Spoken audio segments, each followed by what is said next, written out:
Bonjour, je m'appelle Nour, j'ai 21 ans, j'habite à Noisy-le-Sec et je vais vous parler de la vie étudiante pendant le confinement.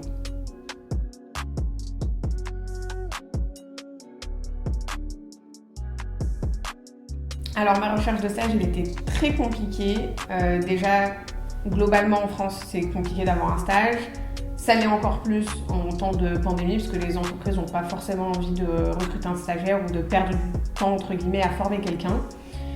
Après, il faut savoir aussi que nous, on cumule entre guillemets les discriminations. Donc, on vient du 93, on vient pas forcément d'établissements qui sont prestigieux.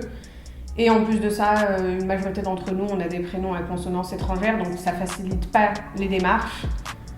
Ça a été le plus compliqué. Moi, personnellement, j'ai déposé entre 150 et 200 candidatures et je n'ai eu que 6 entretiens et une réponse favorable. J'ai commencé ma recherche de stage le jour de la rentrée, donc la dernière semaine du mois de septembre. Et j'ai eu une réponse positive fin février. Alors les entretiens pour les stages, ça dépend des entreprises, ça dépend même des postes, parce que plusieurs postes au sein d'une même entreprise, je n'ai pas été évaluée de la même manière. Donc la majorité, c'était des entretiens sur Zoom. Certains qui faisaient des entretiens au téléphone, en amont ou après. Parfois plusieurs entretiens Zoom et dans certains cas des études de cas. Je pense pas que ce soit plus compliqué ou plus facile parce que j'aurais eu le même type d'évaluation en physique. Donc il y a peut-être moins de stress parce qu'on est dans un environnement familier puisqu'on est chez nous. Mais autrement, c'est les mêmes questions, c'est les mêmes attentes. Donc de ce point de vue-là, il n'y a pas de souci.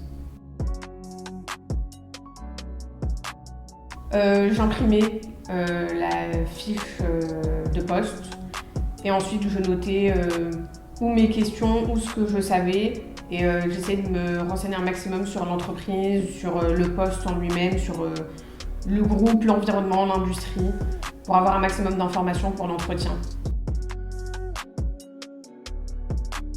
C'est mon tout premier stage et je le fais au sein du groupe HSBC à La Défense.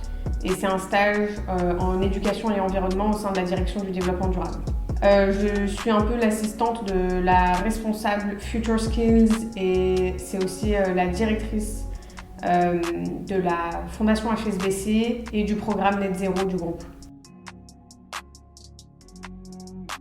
Très mal, on va pas se mentir, ça fait 1 an qu'on est sacrifié, il n'y a pas autre chose à dire.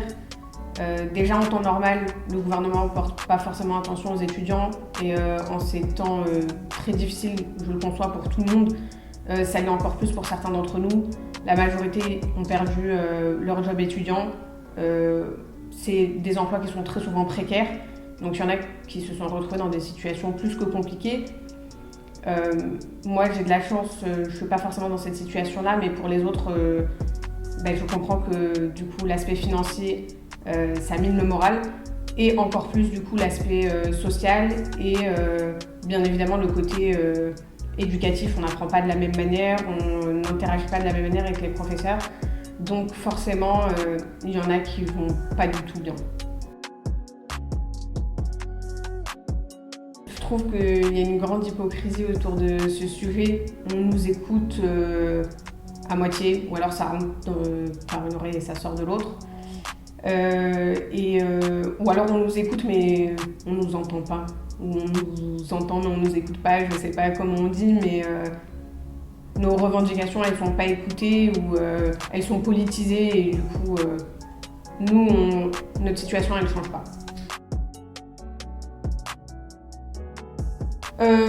C'est pas forcément appliqué, les mesures sanitaires sont pas forcément respectées. Moi la première, là du coup je vais plus cours parce que je suis en stage, mais si j'étais encore en cours, je refuserais d'aller 1 jour par semaine parce que là pour le coup ça fait du diplôme au rabais. Je comprends pas l'intérêt, dans ces cas-là autant rester complètement à distance. Du coup je conçois très bien qu'il y en a, même si leur établissement leur propose d'aller 1 fois par semaine, ils ne veulent pas y aller. C'est parfois prendre des risques aussi pour son entourage. Et il y avait la possibilité, en tout cas moi personnellement je le crois, de faire un retour complet en établissement, puisque de toutes les manières les primaires, les collégiens, les lycéens y étaient, alors que ce sont des enfants. Nous, on est quand même des adultes, on est dans le supérieur, donc on pouvait tous respecter les règles et pouvoir continuer les cours correctement. Moi, autour de moi, il n'y en a que très peu, donc on essaye de se soutenir un maximum et de trouver des solutions, mais je sais que pour d'autres, c'est beaucoup plus compliqué.